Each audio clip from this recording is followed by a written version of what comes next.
14 Oktober tahun 1994.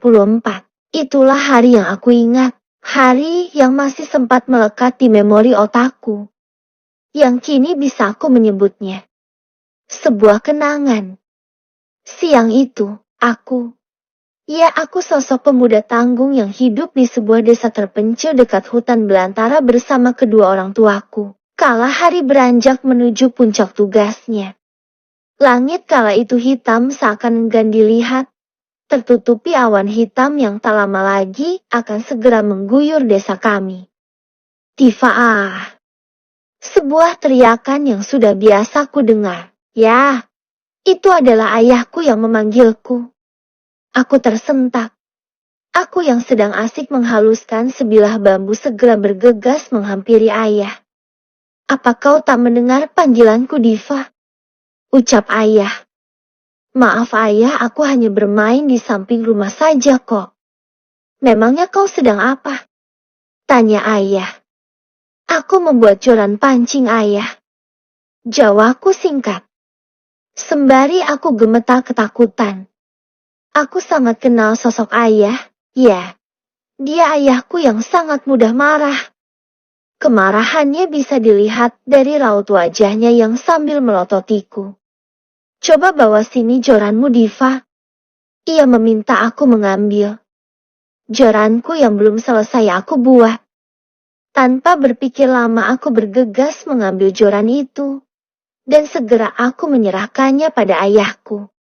Baru saja aku mengulurkan tanganku, dengan segera ia meraihnya dan plaka. Suara keras yang tepat mendarat di kakiku. Maaf ayah, maafkan aku. Pintaku pada ayah. Ya aku dipukul berulang kali menggunakan joran pancing yang hampir selesai ku buat. Hingga joran pancingku tak akan bisa kugunakan nantinya. Bilah itu patah menjadi dua bagian. Aku semakin takut memohon ampun pada ayah. Namun ayahku seakan tak menghiraukan permohonanku. Hingga sebuah dorangan keras yang bisa menyelamatkan diriku dari amarah ayahku. Tubuhku seakan tertarik jauh dari ayahku. Alhamdulillah. Gumamku. Terima kasih ibu. Tanpa menunggu lama aku membalikan tubuhku. Aku ingin sekali berlindung di balik dekapan ibuku. Ibuku. Sembari aku membalikan tubuhku. Hah? Aku tercengang heran. Bagaimana tidak aku tak melihat siapapun di hadapanku. Lalu siapa yang menarikku? Aku yakin aku ditarik oleh seseorang tadi. Aku terdiam heran. Kulirik ayahku dan aku kini dibuat heran oleh sikap ayahku yang mematung tanpa berkedip begitu lama. Hingga aku memanggil ayahku. Ayah, ayah, ampun ya. Aku memanggilnya, dan ayahku segera tersadar. Dan tanpa sepatah kata ia pergi meninggalkanku. Der, suara petir menyadarkanku. Kembali aku segera bergegas menghampiri kamarku. Aku merebahkan tubuhku, walau aku tahu aku belum membersihkan tubuhku. Tak pantas aku langsung beristirahat, gumamku. Namun tak ada pilihan lagi. Aku enggan jika aku harus ke kamar mandi. Aku yakin aku akan bertemu ayahku kembali. Kenapa ayahku begitu marah padaku? Dan tak sebanding dengan kesalahan yang aku buat. Bahkan menurutku, aku tidak bersalah. Ya. Aku memang masih pemuda tanggung. Usiaku kini baru saja 18 tahun. Tapi mengapa aku selalu mendapat pukulan dari ayahku? Sudahlah lebih baik aku tidur saja. Hujan di luar pun mulai mengguyur desa kami. Ibu, ya ibuku kemana? Aku kini teringat padanya. Sekarang aku teringat kembali. Iya, kejadian yang baru saja terjadi. Aku kira yang menarik tubuhku tadi adalah ibuku. Namun sekarang aku tak melihatnya. Aku beranjak dari tempat tidurku. Perlahan melangkahkan kakiku dan mencari diam-diam ibu. Aku tak mau jika aku didengar ayah. Aku takut diomel lagi olehnya. Setiap sudut ruangan aku amati. Di mana ibuku? Gumamku. Hingga aku memutuskan aku akan memberanikan diri bertanya pada ayah. Segera aku hampiri ayah, yang sedari tadi duduk di ruangan belakang. Ayah, ibu kemana? Ayah melirik padaku, dan dia menjawab, ibumu tidak ada. Ibumu harus pergi dalam 2 hari ini. Kemana ayah? Tanyaku. Duduklah, ayah ingin bertanya padamu, nak. Aneh. Ya aneh, kenapa ayahku ini tadi begitu marah padaku. Tanpa pikir panjang, aku segera duduk di hadapannya. Sepi, hening untuk beberapa saat. Ayahku tak melontarkan sepatah kata pun. Beliau hanya menatapku, namun kini raut wajahnya tak seseram tadi. Ya, sekarang di hadapanku sosok ayah yang seakan ia ingin merangkul aku sebagai anak lelakinya. Maafkan ayah, Diva. Sembari ia mendekatkan tangannya. Sepertinya ia ingin mengusap kepalaku. Aku terheran, aku diam saja. Aku tak mau aku salah bicara di hadapannya. Apa kemarin kamu melihat ibumu, Diva? Tanya ayahku. Aku mengangkat perlahan kepalaku. Ku beranikan diri menatap bola matanya. Bukankah kemarin kita bersama-sama ayah? Ibu. Ayah dan aku sepertinya biasa beraktivitas di rumah ini. Jawabku segera. Cepat jawab saja, Diva. Ucap ayahku. Aku tersentak. Aku segera menjawab ulang pertanyaan ayahku. Iya, aku melihatnya. Jawabku.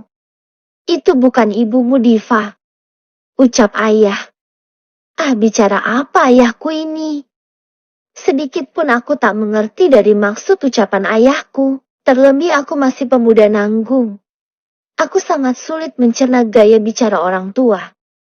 Aku memberanikan diri bertanya pada ayahku. Maksud ayah bagaimana ya? Dengar, Diva. Ibumu 2 hari yang lalu pergi ke rumah pamanmu. Ayah menyuruh ibumu membantu pamanmu. Membantu acara keluarga di rumahnya. Dengar baik-baik, nak. Jika kau melihat siapapun di rumah ini selain ayah, jangan kau hiraukan. Kau mengerti?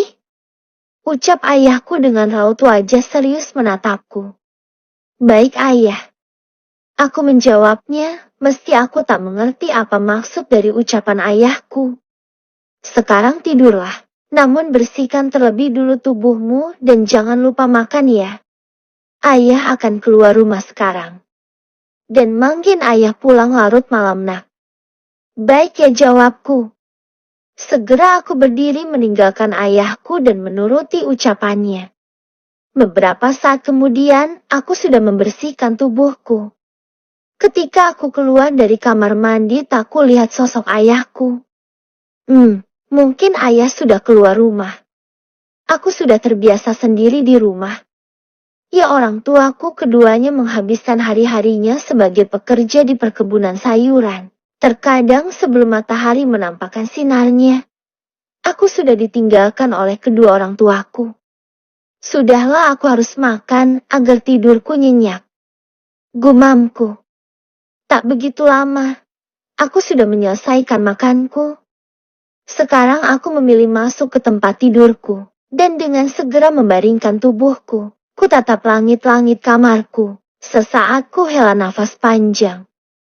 Sial, aku besok tidak bisa ikut mancing dengan temanku.